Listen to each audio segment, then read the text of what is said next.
sejam bem-vindos a mais um vídeo aqui do De Livro em Livro. E hoje nós vamos dar continuidade aí aos nossos vídeos do projeto O Codex, onde nós estamos relendo todos os livros da Cassandra Clare por ordem de publicação. E hoje a gente vai conversar sobre nada mais, nada menos do que o meu livro favorito de contos, um dos meus livros favoritos de contos do universo das crônicas, né? Que é A Academia dos Caçadores de Sombras, estrelando o nosso amado Simon.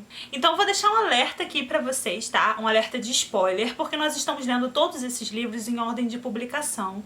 Ou seja, nesse momento, a gente já leu todos os Instrumentos Mortais, todas as peças infernais. A gente leu também Crônicas de Bane.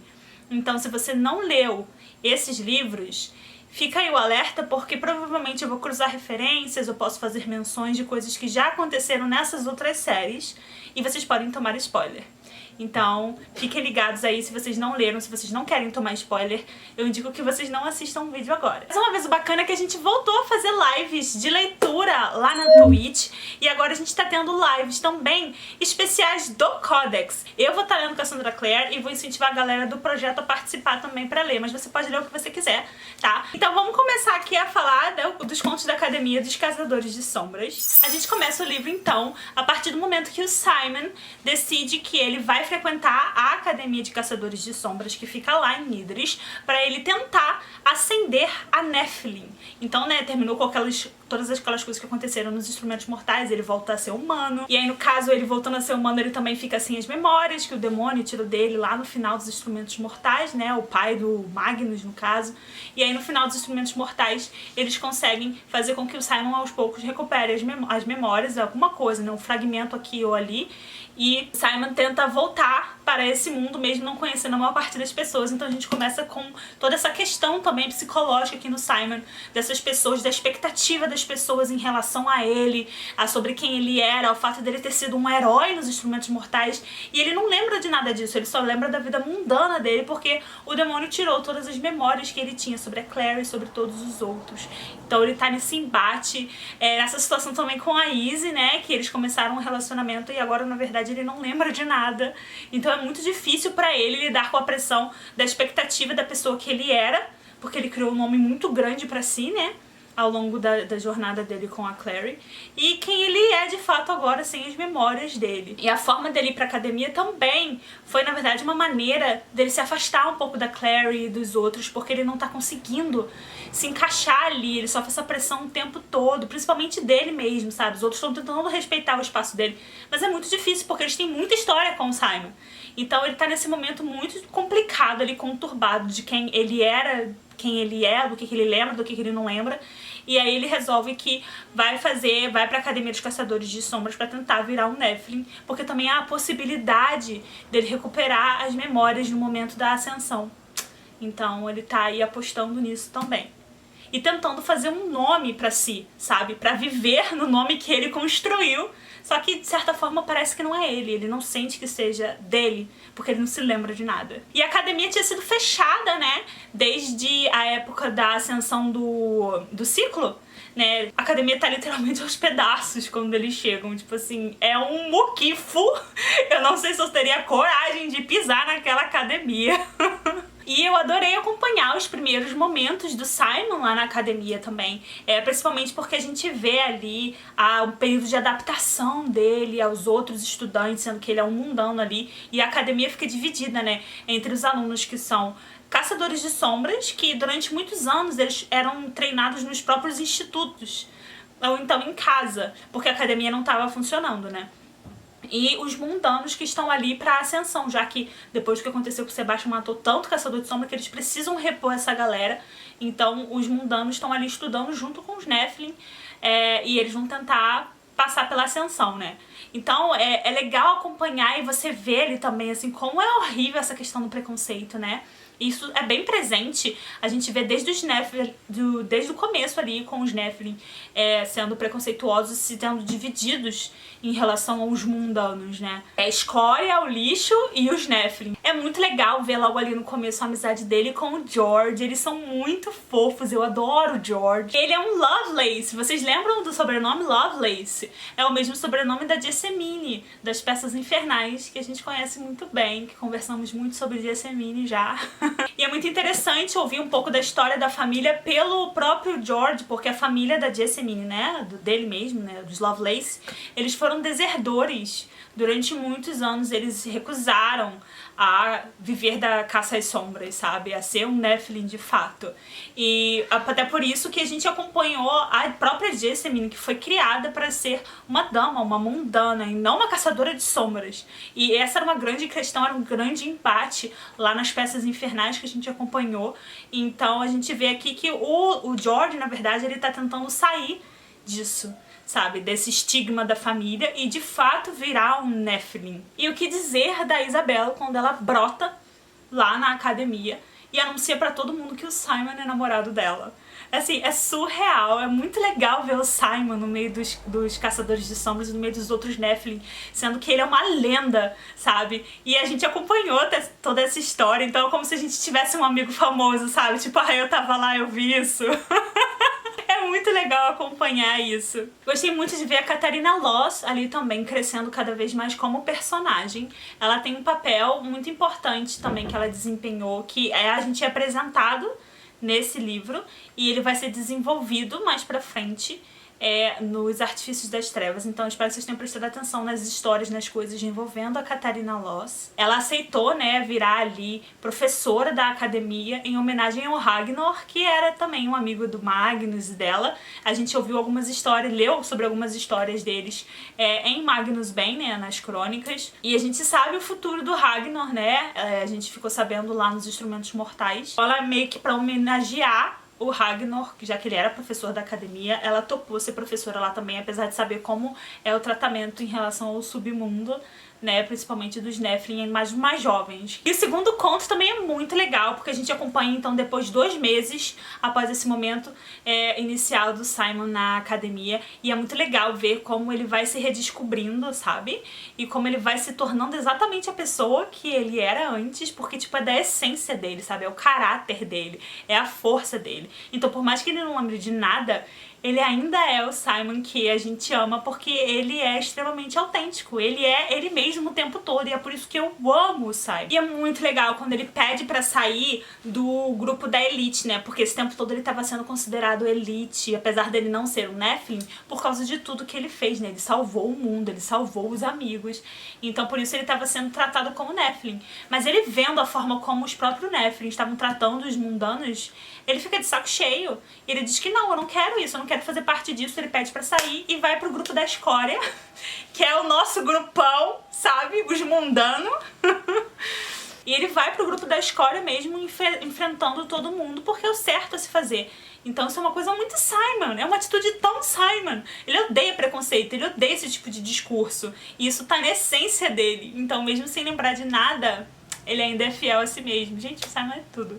E quando eles vão pra missão de matar a vampira, é óbvio que ele vai hesitar, sabe? É o Simon, é óbvio que ele vai pensar nela como um ser humano, apesar dela ser um vampiro, como uma pessoa que tem alma, sabe? Um ser com alma. Mas a gente já vê também a habilidade dele crescendo ali no confronto, sabe?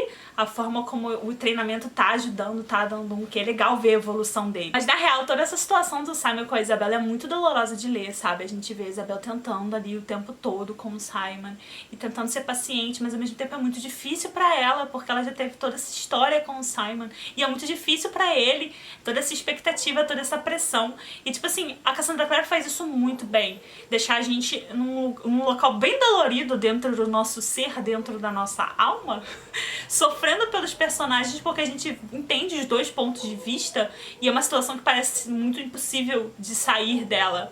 Então esses romances assim, bem dolorosos, angsty, são bem características de senhora Cassandra Clare. Eu amo que o Simon tem aptidão pro arco e flecha, porque a gente já viu isso lá nos Instrumentos Mortais, lembra? Lá no começo, ele mundano ainda, matou um demônio, abrindo lá, estourando a clarabóia lá da casa da Clare, vocês lembram? Com o arco e flecha do Alec. Então ele já tem uma aptidão aí. E eu quero abrir um parênteses para uma conversa que ele teve com a Katarina Loss sobre mudar as regras, sabe? E não seguir cegamente leis bárbaras de Nephilim, leis arcaicas e sabe? E realmente adaptar essas leis e mudar, porque o ser humano tá evoluindo e tá mudando. Então as leis têm que evoluir com o ser humano, sabe? Porque aí chega aquele cara odioso lá da Bulgária, sei lá de onde que ele é, falando do tal da história do Tobias, que não seguiu a lei, blá blá blá, e toda aquela tragédia. Depois a Catarina vai e conta a verdadeira história do Tobias. De quem ele era, de como ele era gentil, de quem ele era de verdade, sabe? De alguém que conheceu ele, que presenciou toda essa tragédia. E ele não abandonou os caçadores de sombras na maneira como os caçadores de sombra hoje em dia, né, naquela época, perpetuavam essa história para dar uma lição sobre covardia. Ele não fez isso, ele não abandonou todo mundo. Ele foi enfeitiçado, na verdade, para abandonar os amigos, né, os companheiros caçadores de sombra, e a Catarina Lost foi até a mulher dele pra tentar salvar lá o neném, porque ela tava grávida, né, e ela ia acabar sofrendo por causa da traição do Tobias. E aí esse herdeiro, Herondale, que ela conseguiu salvar antes da mulher do Tobias ser assassinada, foi colocado no mundo pra viver como um mundano. Então fica aí que o Jace não é o último Herondale, descendente da Tessa e tudo mais. Existe mais toda uma linhagem de Herondales pelo mundo que estão aí vivendo como mundanos, talvez sem saber da existência dos caçadores de sombras. E isso daí é uma coisinha aí que vai ter um resquíciozinho pros artifícios das trevas. Então essa história é muito legal de você saber, de conhecer, de lembrar, porque ela vai ser mais trabalhada nos artifícios das trevas e eu amo! Esse conto tem muitas coisas incríveis que acontecem e ele é um passo além pro amadurecimento do Simon também. E foi muito bom pra ele se pôr em prova, sabe? Depois de tanto tempo e sem as memórias dele, pra ele ver como ele realmente reage às coisas que estão acontecendo. E no próximo conto, quem aparece na academia pra visitar o Simon? Jace, é isso mesmo. E eu tô gostando muito, muito, muito da interação deles dois agora. É incrível. E olha que é difícil isso, porque tudo relacionado ao Jace me dava muito ranço. Mas eu tô gostando muito da relação dele com o Simon agora. E eu dei muita gargalhada com eles nesse conto. Foi muito interessante também, porque a Tessa aparece nesse conto. Perfeita! E aí ela conta a história do Jack Stripador, né? Ela vai pra dar uma palestra na academia. E aí ela conta a história do Jack Stripador, que como se fosse, na verdade, um demônio que tava lá, né? E que ele é o tal Jack Stripador e que os Nephilim mataram, que ela tava envolvida nessa história junto com o Jamie, com o Will e com o Gabriel Lightwood, a galerinha das peças infernais. Aparecem também os filhos dela nesse conto, que são os protagonistas das últimas horas, né, Corrente de Ouro e tudo mais. Então é muito legal como as coisas vão se juntando. E eu gostei muito também porque a gente tem um momento ali de Jace, na verdade, Jace conversando com o Simon sobre a Tessa, porque a Tessa é uma Herondale, né?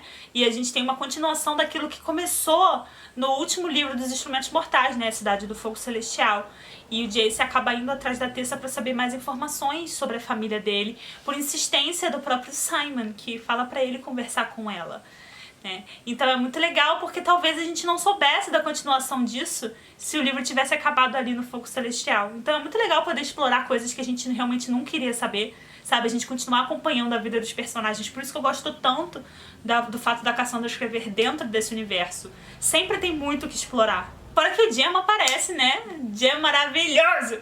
E ele tava ali junto com a Tessa, acompanhando ela durante as palestras. Lindos, perfeitos, juntos finalmente, meu casal! Fora que nesse conto o Simon manda uma carta pra Isabel, falando pra ela, né, sobre esperar por ele, que ele tá tentando se encontrar, tentando voltar a ser o Simon que ele era antes. E eu achei tão bonitinho, gente, finalmente, depois de tanta indecisão, de tanta sofrência, ele tomou uma decisão, sabe? Mas eu acho legal a gente tomar um tempo, sabe? As coisas não acontecerem assim de uma hora pra outra, porque realmente não deve ser fácil estar na situação que ele estava, né?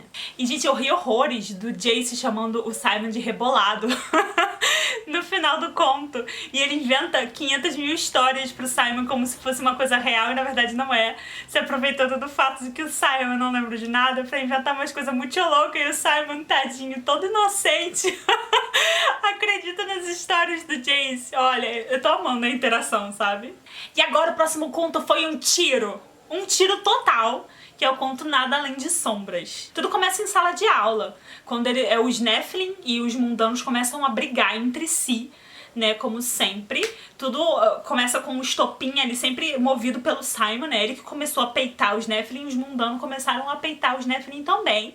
E aí, no meio dessa confusão, eles resolvem resolver tudo, eles resolvem decidir esse embate em um jogo de beisebol, super aleatórios. E aí, a Catarina Loss, que é uma professora incrível, uma pessoa maravilhosa, ela segura o Simon, não deixa o Simon se envolver nisso.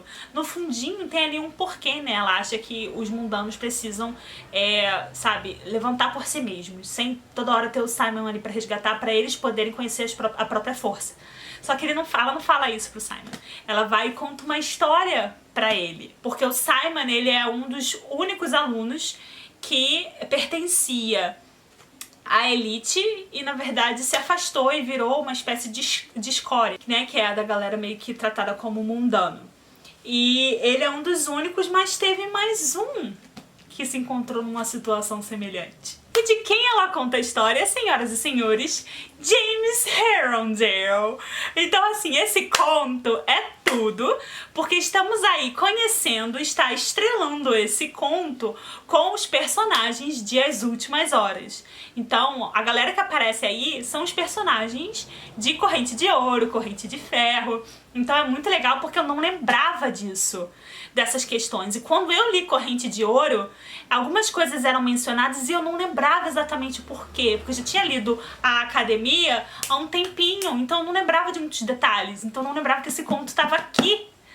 E agora relembrei e foi perfeito! Então, lembrem desse conto, se quiserem reler esse conto particular antes de começar a ler Corrente de Ouro, é uma boa também. Mas enfim, a gente vê aí como James vivia, como ele era recluso, como os próprios Caçadores de Sombras tratavam a Tessa. Porque assim, a gente descobre que a Tessa é meio Nephilim, mas ela também tem sangue de demônio, então ela é uma feiticeira aí meio Nephilim.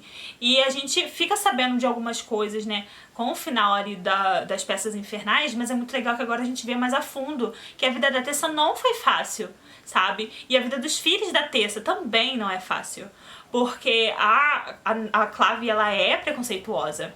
E eles sempre vão ter um quê ali de medo em relação a coisas que eles não têm certeza, que eles não têm controle, coisas diferentes. E a Tessa é diferente, os filhos dela são diferentes, então a gente vê como foi complicado, como o Will se afastou de Idris e dos outros Caçadores de Sombra, vivendo ali realmente no Instituto de Londres, pra poder afastar a Tessa dos maus tratos que ela poderia sofrer, porque ele não ia aguentar ver ela sendo maltratada. E por consequência, né, os filhos deles também foram criados afastados. E o James, ele é todo recluso, ele é todo introspectivo. É muito difícil pra ele fazer amizade, é muito difícil pra ele interagir. Ele é um ratinho de livros, sabe? Muito igual a Tessa e o Will, só que ele não tem todo esse carisma, essa coisa que o Will tem. Ele é muito na dele, ele é todo com os livros e a gente acompanha os primeiros dias dele na academia, o medo que ele tava de não ter amigos, de não ter alguém, ainda mais com a história incrível, por exemplo, do Will com o Jem, com o Parabatai. Ele tem exemplos de coisas muito intensas na vida dele, então a pressão dele de viver é maior, né? Porque ele tem um amor perfeito, que é o do Will com a Tessa. Esse é o exemplo de amor, de casamento que ele tem. Então, tipo assim, os padrões dele são muito altos, né? E ali ele tem também o exemplo perfeito de amizade de Parabatai, que é o Jem e o Will, que até depois do Jem virar o irmão Zachariah, eles ainda têm aquele laço muito forte, entendeu? Então, assim, meu Deus, imagina a pressão que ele coloca em si mesmo. Eu acho que muito disso também influencia a personalidade dele, é o jeito dele de enxergar as coisas, sabe? E aí a gente também tem outros personagens ali que vão ser importantes em As Últimas Horas, que é Matthew, que o Matthew é o filho da Charlotte com o Henry, né? E ele também é todo problemático. Ele parece muito mais um Herondale, né? Do que o próprio James. Ele parece muito o Herondale, mas ele é filho, né? Ele é Fairchild, é filho da Charlotte com o Henry. Ele é todo popular, ele é o centro das atenções, ele adora ser todo gaiato, ele gosta de flertar, de falar, de conversar, ele é todo extravagante na forma de se vestir.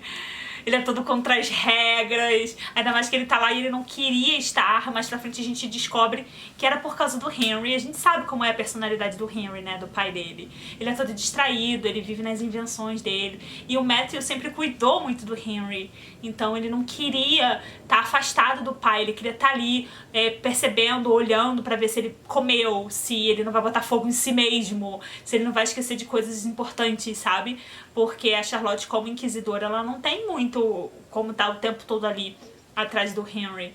E ele era essa ponte do Henry com o mundo, já que a Charlotte ficou tão ocupada, sabe? Então é muito bonitinho, no fundo, saber qual era o motivo dele, apesar de toda essa camada de popular e de nada me toca que ele tem. Tem toda essa questão do Alastair também, Carstairs, que, gente, os Carstairs, ele é irmão, que vai ser a nossa personagem principal também lá de Corrente de Ouro. E o Alastair, gente, ele é um personagem muito complexo, tá? Eu não vou me aprofundar em Alastair porque a gente ainda não chegou em Corrente de Ouro, mas aqui ele é odioso, né? Odioso, insuportável. Alastair, meu Deus do céu, muito complicado. Eu não lembrava de toda essa questão também com Alastair, que é uma questão que vai ser trabalhada mais ainda lá em Corrente de Ouro, então é interessante prestar atenção também nessa questão dele. A gente acompanha, né, a vida escolar dele, como no momento que ele percebeu, né, o James, que ele tinha poderes, porque ele é filho da Tessa, então ele tem parte de sangue de demônio. E ele tem um poder de atravessar, como se ele vira como se fosse uma sombra. E ele acaba indo cair em outras dimensões, sabe? Dimensões demoníacas e outras dimensões. Então, ele tem esse poder, e a partir do momento que isso acontece, que na verdade acaba salvando a vida dele, porque ele ia morrer naquele momento, né? Todo mundo percebe que ele tem poderes e ele se torna uma pária, né? E aí ele é completamente excluído, completamente maltratado.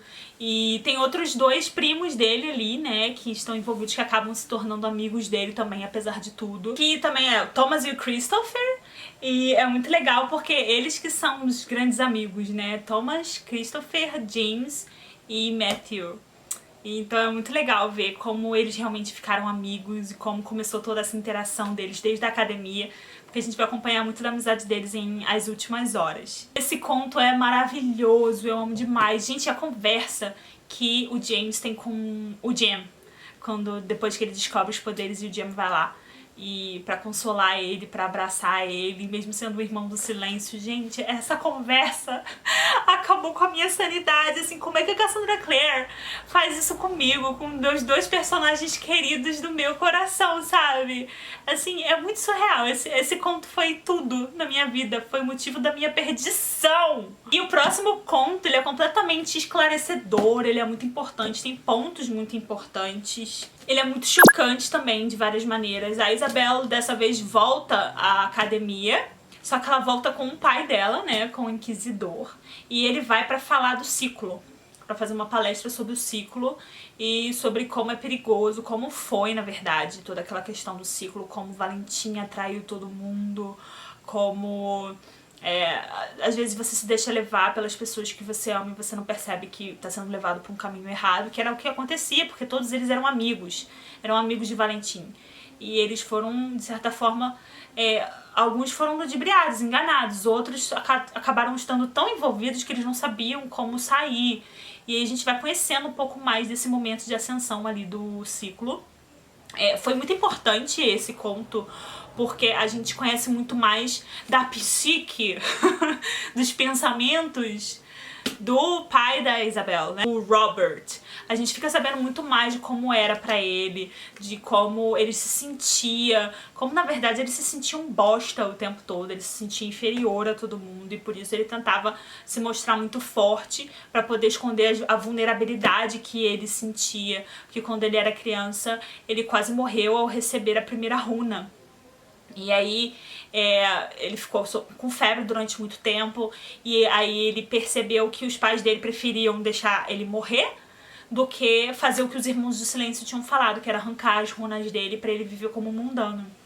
E quando ele percebeu que o amor dos pais dele tinha um limite, ele passou a enxergar o mundo de outra maneira, né? Porque até os pais, que de certa forma dizem que amam incondicionalmente, acharam melhor ele morrer tentando suportar a runa, o poder da runa, do que viver como um mundano. E aí depois disso ele ficou muito inseguro em relação a si, tinha muito medo até de se marcar. E aí a gente conhece um pouco mais da história por trás, né? A gente não é uma desculpa, mas a gente entende algumas coisas dele. Principalmente também em relação ao melhor amigo dele, que acabou virando o Parabatai dele, que a gente já sabia como essa história teve um final triste, né? E que na verdade o Parabatai dele acaba se apaixonando por ele. E ele fica... ele acaba enxotando, né? Não consegue lidar com essa situação muito bem, por causa da própria vulnerabilidade dele. E não sei, meio que me deixou na dúvida esse conto de que talvez os sentimentos do Robert, eles na verdade fossem iguais ao Parabatai dele, que ele talvez sentisse alguma coisa também, só que ele não suportava imaginar, ele não aceitava sentir o que ele sentia. E ele mesmo tava se negando, sabe? Meio que deu a entender isso pra mim, foi a minha interpretação. O Parabatai dele é o Michael, no caso. E aí tem até aquele momento, né, de confissão do Michael, de que ele sentia coisas pelo Robert. E foi uma cena, tipo assim, muito difícil de ler também. E Michael, inclusive, é incrível, gente. Ele é um personagem maravilhoso. Ele percebeu ali o tempo todo quem era o Valentim, mas ele não podia abandonar o ciclo sem o Robert. E ele tentava conversar com o Robert de alguma maneira, mas ele não conseguia afastar ele, sabe, do ciclo por causa da Maryse também. Enfim, muitas coisas. Além disso, tem um momento, né, que quando ele é criança e quando ele tá quase morrendo, né, por causa das runas, ele diz que tem um irmão do silêncio que fala na cabeça dele assim, não é porque você quase sucumbiu pelas runas e agora conseguiu viver que você é fraco. Na verdade, só mostra o quanto você é forte, o fato de você ter conseguido sobreviver. E mesmo assim, né, ele não acreditou nisso, mas a gente sabe muito bem que provavelmente, apesar de não ter sido dito no conto, esse irmão do silêncio era o irmão Zachariah. Porque isso é uma coisa muito Jem de dizer, sabe? Muito empática, muito amorosa, muito perfeita. Então com certeza foi o Jem que cuidou dele e falou naquela época que ele não sucumbiu porque ele é forte e não porque ele é fraco. Sabe, Jem perfeito! Todas as cenas de flashback, né, me deixaram completamente presa e ajudou muito a entender também muitas das coisas que... Por que era muito difícil pro Robert lidar com os filhos e porque era muito difícil pra ele o tempo todo a situação do Alec, porque ele via muito de si ali, sabe, da dificuldade que ele teve, o fato do Alex ser muito melhor do que ele, e ele é muito ligado pra aparências das coisas, sabe, como isso vai parecer, porque o tempo todo ele tenta se mostrar forte mesmo sendo vulnerável, o tempo todo ele tenta mostrar uma pose de algo que na verdade ele não tem. Então pra ele é muito difícil ver os outros exibindo a vulnerabilidade dele, ou ele se permitir ser vulnerável. Eu acho que isso causou muito atrito em relação à relação dele com o Alec também, sabe? E o que é muito interessante desse conto também é que, em paralelo a toda essa história, a gente vê a Isabel lá o tempo todo tentando atrair os amigos do Simon e sendo um pouco diferente, assim, sabe? Mas ela tava sendo um pouco como o Jace, de certa maneira, atraindo eles, e o Simon ficando desesperado e flertando, e o Simon não sabia o que fazer, e aí ela começou a tentar induzir eles a fazer coisas erradas, e até invocar um demônio, sabe? Ela queria invocar com eles, e todo mundo querendo fazer, porque ela é Isabel Lightwood, entendeu? Então vai ser divertido, então não sei o que, e a Isabel é do bem, a gente sabe que ela salvou o mundo junto com o Simon, então a gente pode confiar nela. E aí o Simon tá vendo aquilo achando péssimo, péssimo, péssimo, não tá entendendo o que tá acontecendo, até que chega o momento que ele delata os amigos e a Isabel no momento que eles estão lá começando a invocar um demônio. E eles descobrem que, na verdade, isso tudo era em paralelo ao discurso do Robert sobre como foi o ciclo e tudo mais. Ela tava ali provando pra eles que era assim que acontecia, sabe? Porque muita gente tava julgando ele. Como é que você não viu que o Valentim era mal? Como é que você não viu que isso era errado? Mas, ao mesmo tempo, a Isabel tava lá tentando fazer eles invocarem um demônio e vários deles foram pra invocar um demônio. De brincadeira. Então, provou o ponto, sabe? Dizendo que, às vezes, você é induzido e você não percebe. Acontece. Né? Não te exime da culpa das coisas ruins que você fez, mas acontece. Então eu achei tudo muito interessante nesse conto. E o que dizer do próximo conto? O Rei Pálido e a Princesa, não é esse? Os Reis Pálidos e a Princesa. Agora vocês se preparem, preparem os seus corações, porque isso aqui não foi sofrido metade do que é sofrido nos Artifícios das Trevas. Gente, os Artifícios das Trevas é um livro sofrido a trilogia é sofrida do começo ao fim, de Dama da Meia-Noite a Rainha do Hora da Escuridão, gente. É só sofrimento. É incrível.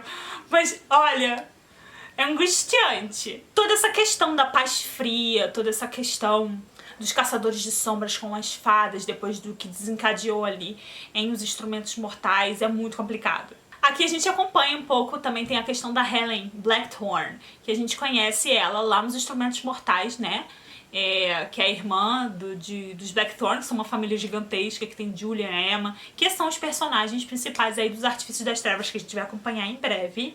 E ela é obrigada a contar a história da família dela para alertar os caçadores de sombras sobre o perigo das fadas, né? Porque ela é meio fada, meio Nephilim. E eu sofri muito vendo ela ser maltratada daquele jeito, sendo escorraçada daquele jeito, sendo que o tempo todo ela lutou com os Nephilim, sabe? E a gente conhece um pouco da história dos pais dela, né? E do Arthur, que vocês lembram do Arthur? Ele foi mencionado nos Instrumentos Mortais como o tio deles, que vai ser o tutor dos Blackthorne em Los Angeles, agora que eles não têm mais pais, né? E aí o irmão, né, do pai dela vai cuidar deles em Los Angeles. E conta a história de como o Arthur e o pai dela, o Andrew, eles acabam sendo prisioneiros, né, na Corte das Fadas durante um período. E aí, aparentemente, eles são capturados e feitos de refém pela Lady Nerissa, que se apaixona pelo Andrew. E o Arthur, ele é dado pra uma outra fada que tortura ele e tal. Aí a Lady Nerissa tem 2 filhos, que é Mark e a Helen. E depois que o Andrew consegue escapar dos feitiços da Lady Nerissa junto com o irmão dele, eles fogem. A Lady Nerissa depois deixa o Mark e a Helen lá na porta do instituto pro Andrew criar. Pelo menos essa foi a história, e conta de como foi triste, porque eles eram irmãos que se davam muito bem, e que aí as fadas torturaram e enganaram, eles ludibriaram, enfeitiçaram pra fingir que ele tava apaixonado, blá blá blá blá blá blá, uma história assim toda bizarríssima, e a Helen contando ali tudo. E até no final do conto a gente vê que na verdade não foi isso, porque no final do conto mostra a história de verdade. Mostra o que aconteceu, mostra que o Andrew se apaixonou pela Lady Nerissa, que realmente o que aconteceu foi que o Andrew acabou se separando, né, do irmão dele, do Arthur, que foi atrás dele na corte, e ele realmente foi torturado, o Arthur, durante muito tempo, só que ele não conseguiu escapar e lutou pela liberdade dele. Na verdade, o Andrew chega um dia que ele vê o que acontece com o Arthur e ele começa a chorar, pensando que abandonou o irmão. E a Lady Nerissa acaba meio que interferindo aí e fingindo pra ele que ele foi enfeitiçado, tudo porque ela sabia que ele não ia aguentar a culpa pelo que aconteceu, e acaba libertando o Arthur também. E aí, tipo assim, a história é totalmente diferente do que estava sendo contada. E o que é mais triste é que a gente vê no final do conto que a Ellen não sabe disso. E que a Ellen nunca vai saber da verdadeira história. Então o tempo todo ela realmente desconfia da mãe dela, desconfia da origem dela. E na verdade não foi assim. A gente sabe que as fadas não são santas. A gente viu que as fadas realmente ficaram do lado de Sebastian e das coisas horríveis que eles fizeram. Mas é aquela mesma história que é repetida várias vezes, né? E o que é a verdade de todo mundo? Todo mundo tem o bem e o mal dentro de si. Em alguns momentos isso sobressai um do lado do outro. Mas você não pode culpar todas as fadas por causa daquelas fadas, sabe? E é isso que tá acontecendo com a Paz Fria. Eles estão culpando toda uma espécie, todas as fadas do submundo, por causa do que a rainha fez, e aqueles soldados, quem tava ali envolvido, estavam, na verdade, sob ordens da rainha, né? Sobre a decisão dela, e é muito complicado isso. Então toda essa história é muito triste, e ela vai ser mais desenvolvida ainda nos Artifícios das Trevas. A gente vê finalmente, então, também o momento que o Simon e a Isabella finalmente ficam juntos, com a ajuda da Ellen. A Ellen vai se casar, inclusive, muito feliz, muito empolgada. Eu gosto muito dela, gosto muito da história dela com a Aline. E a gente vai acompanhar mais também nos Artifícios das Trevas. Apesar de tudo, ela tá topando isso tudo pra ela ter o direito de voltar, porque ela foi exilada, né?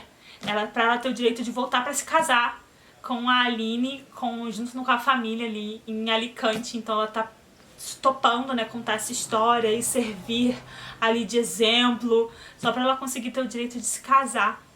O que é também muito triste, sabe? Toda essa história é muito triste. Gente, esse livro ele é muito bom, ele tem muita coisa importante, ele é muito bom. Seguindo nessa questão ainda das fadas, a gente vai pra mais um conto que se chama Língua Afiada. E meu coração foi triturado em milhares de pedaços com esse conto, porque o Simon começa a fazer pequenas missões junto com os amigos, né? Agora ele tem um grupinho de amigos muito fiéis e que eu gosto muito de como eles se relacionam ali, esses amigos dele. E eles vão fazendo missões, pequenas missões. E dessa vez tá na vez do George ser o líder. O Simon já foi bem sucedido. A gente não acompanha a missão do Simon, mas a gente fica sabendo que foi tudo bem. E agora é o George, e eles estão indo atrás de um vendedor de uma fada que anda vendendo frutos, eu acho que estão envenenados para mundanos e coisas assim. E eles têm que impedir isso de acontecer, porque muitos mundanos estão morrendo. E aí no meio dessa missão acontece uma coisa aí, eles acabam, o Simon acaba dentro do mundo das fadas, porque o George vai atrás do vendedor, dá tudo errado na missão. E o Simon vai tentar impedir ele, e acaba o Simon caindo no mundo das fadas e sendo aprisionado lá. E quando ele tá no mundo das fadas, ele encontra quem? Mark Blackthorne. Assim, meu coração. Ele é aprisionado, né, lá pela fada, e o Mark tá com a caçada selvagem e desce porque ele acha que o Simon foi pra finalmente, gente, pra libertar ele. Ele acha que o Simon tá indo em nome da Clave pra poder libertar ele da caçada, depois de tudo que ele fez pelos Nephilim, dele ter se arriscado pra avisar que as fadas traíram, ele que avisou e ajudou a Alicante a se preparar, sabe? E agora ele tá achando que finalmente a Clave mandou alguém, e não mandou, a Clave abandonou, eles votaram por abandonar o Mark. E ele contando a história de como ele conta todas as noites, nas estrelas, o nome dos irmãos, pra ele não se esquecer de ninguém. Porque o mundo das fadas, o tempo passa diferente. Então que às vezes é 1 hora, são anos, sabe? Então ele nem sabe quanto tempo ele ficou ali de verdade dentro do mundo das fadas em relação ao mundo humano, e ele fica ali contando, tentando se lembrar sempre, mesmo se sentindo abandonado. E, cara, é tudo tão horrível nessa história, e o Simon se sente super mal, porque ele não queria, né, ele vê aquilo tudo e ele vê que o Mark não queria abandonar a família de jeito nenhum. Ele sabe que a família tá precisando quando a família mais precisa, porque, tipo, a Ellen foi... Ele não sabe, né, que a Ellen foi banida, né, mas assim, a Ellen foi banida, o Mark tá lá. E as crianças estão todas ali na mão do Julian, que é uma outra criança. Eles tinham que deixar os mais velhos cuidar, né? Pelo menos, e não, eles separaram mais ainda uma família que já tinha sido destruída. Eu não consigo entender a Clave. Enfim, é um conto muito triste. E mesmo assim, o Mark resolve ajudar o Simon, a libertar o Simon. A Isabela aparece lá também, né? E acaba meio que ajudando, sabe? Tem uma cena ali muito bonitinha deles dois meio que sexy, se pegando e tal. Eu acho muito legal esse novo lado do Simon, que a gente não acompanhou tanto assim, né? Então é legal ver ele amadurecendo e a relação dele com a Simon, ó, com a Isabela ficando mais forte. Mas toda essa questão do Mark é muito triste. A gente conhece nesse conto um personagem também muito importante, que a gente vai acompanhar muito do Mark, dele e dos outros também em Os Artifícios das Trevas, que é o príncipe das fadas, o Kieran, né, que ele aparece ali pra falar pro Mark andar logo, né, por causa da caçada selvagem e tudo mais. E, ai gente, esse conto assim é incrível e é triste demais e destrói meu coração em milhares de pedaços. E é muito triste ver que o Mark, ele acaba não se encaixando em lugar nenhum, né? Porque ele é metade fada, metade Nephilim. Sendo que pros Nephilim, ele é fada, ainda mais agora, depois de tanto tempo, do jeito que ele fala e anda como as fadas.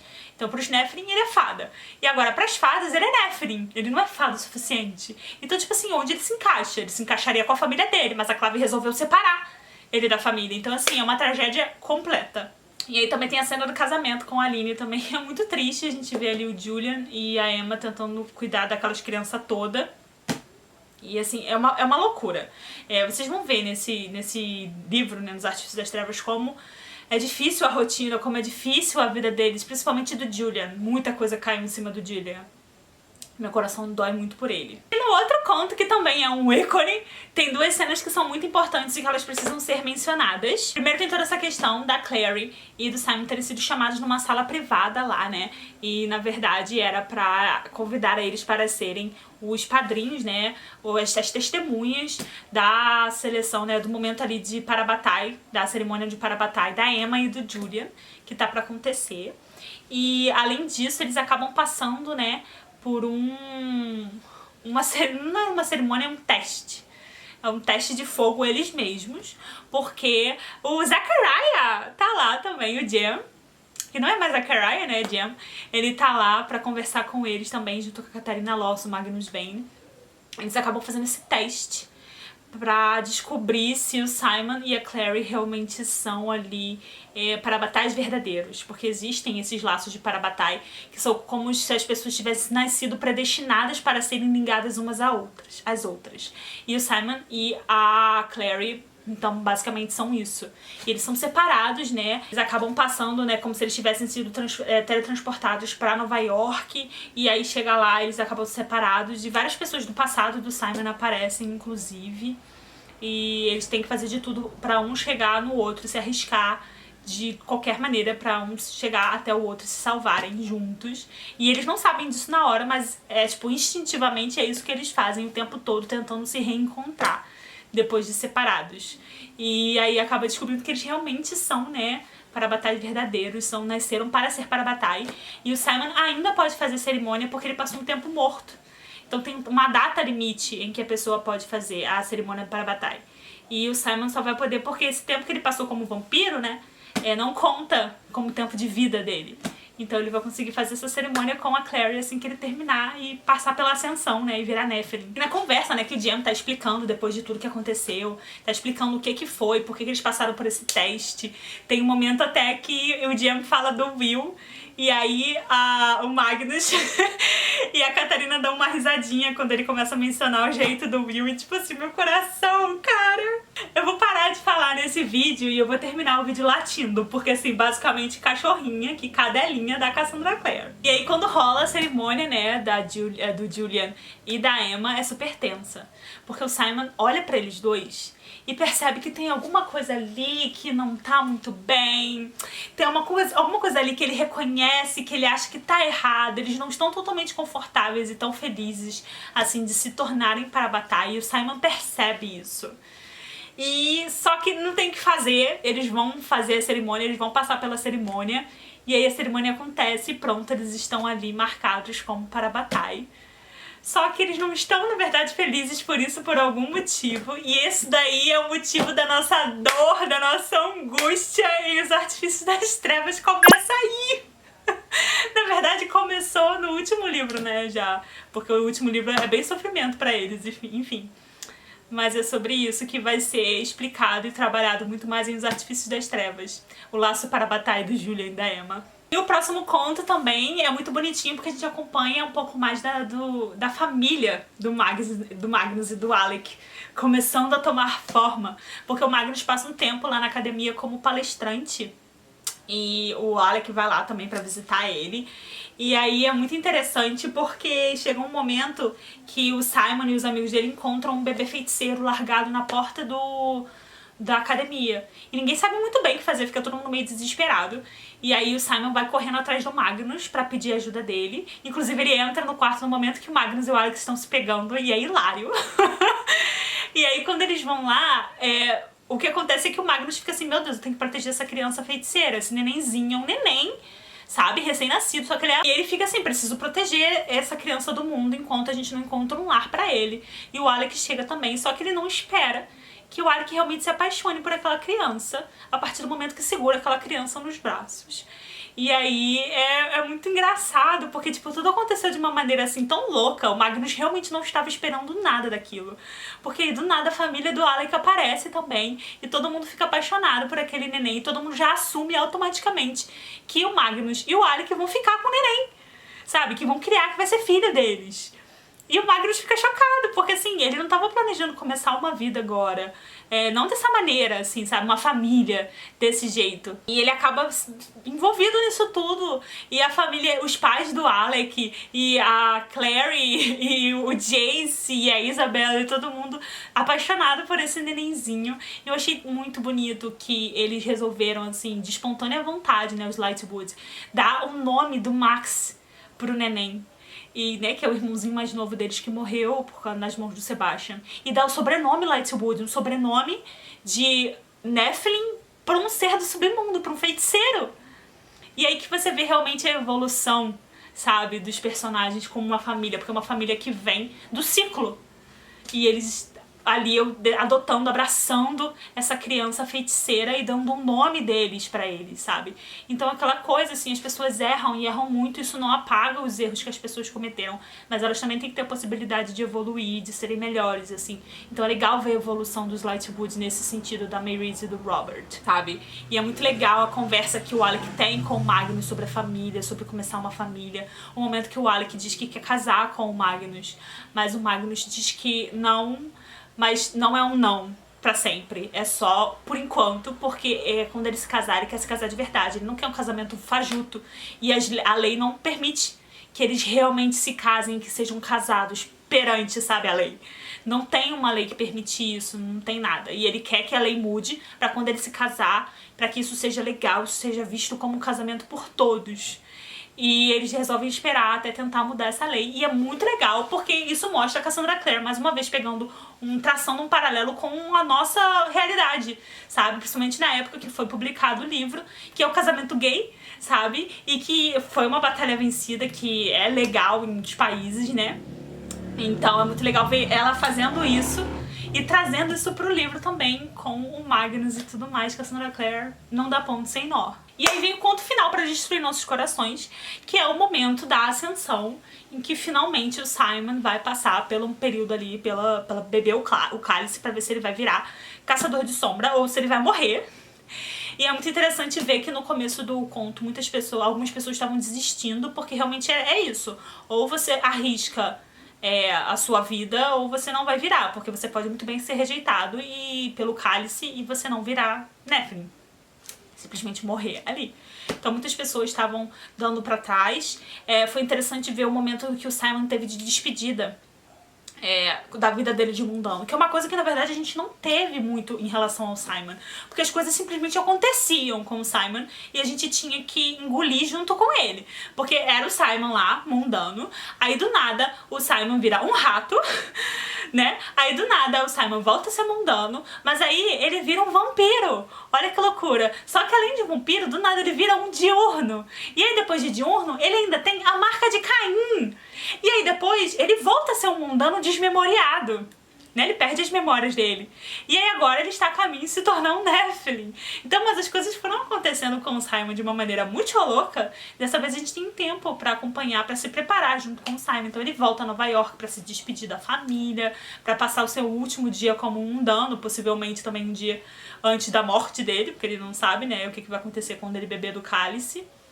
E aí ele fica ali com a Isabela também, tem um momento dele com a Isabela, um momento dele com a Clary.